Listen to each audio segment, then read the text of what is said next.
This is Bud Buchanan with the Leader in Times bringing you today's news, Wednesday, July 12th, 2017. City codes and continuing cable complaints kept the Liberal City Commission busy during its most recent meeting Tuesday evening.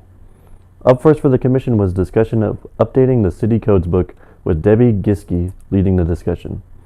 This evening we have ordinance number 4488, which will codify the 2017 code book, Giske began. It's been since 2000 that we codified all the ordinances into one book, and all those have been calculated into this new 2017 version. It's been 17 years since the code books have been updated, Commissioner Dave Harrison asked. That's what I found, Giske replied. Before the vote, Commissioner Jack Carl asked about revisiting one of the ordinances from 2 years ago regarding concrete and driveways. On August 25th, 2 years ago, we adopted the parking ordinance number 4457, Carlisle said. I think we need to bring that up again to relook at it and add a grandfather clause in that. Because with council, there's a feeling it's not quite legal without the grandfather clause.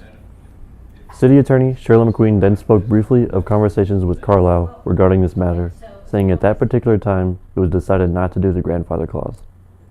It was agreed to revisit the matter at a future commission meeting, and ultimately the commission unanimously decided to approve the codified code book. Shortly before that discussion came the continuing complaints regarding cable service through Zito Media. 2 weeks have gone by and I haven't yet heard anything from you guys. Have you all heard anything from those letters you were supposed to send? Liberal citizen Rita Isaacs asked. We were very recently in contact with Zito Media. City of Liberal IT Director Tim Lunsford said. We had technicians over here. They brought out some spare modulators. We brought out the parts we thought were bad. We swapped them out, and that ended up not fixing the problem. Up until this point, we've been trying to diagnose what could be the cause of the problem for at least Channel 15. It was working yesterday with video, and then about at noon, it just went black.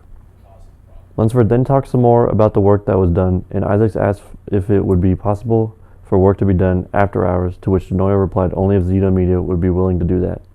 Isaacs also asked about tentative timelines for the work, to which Lunsford said he was not entirely sure of, as time for parts and other factors need to be taken into account. After some more questions, the discussion turned slightly heated, with Liberal Mayor Joe Denoya reminding everyone the franchise agreement is not through the City of Liberal, but through the state, and Isaac sharing the story of a friend recently having issues with the company. I think it's your responsibility to check into this, especially you, Mr. Hall, as the head of this, Isaac said. Your citizens are very unhappy. I think you should take the lead on this. I think the commissioner should back you up on it, as well as Shirley here, and get this taken care of. Ms. Isaacs, as I have stated before, and other commissioners have stated, Zito Media is a private business, Denoya said, and we do not have any control over the channels they offer, the channels they decide to drop, or the prices they run. We have none of that control.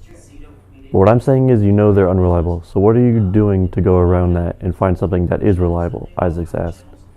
Denoya said there has been communication with Cox Communications, who said they were not interested in expanding its territory at this time, but would consider Liberal in the future.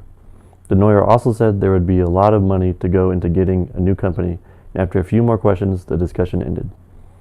In other business, the Commission also approved the chip seal bid to go to B&H Paving, the purchase of new protective gear for the Liberal Fire Department, and a group of items regarding applying for a community development block grant for housing rehab.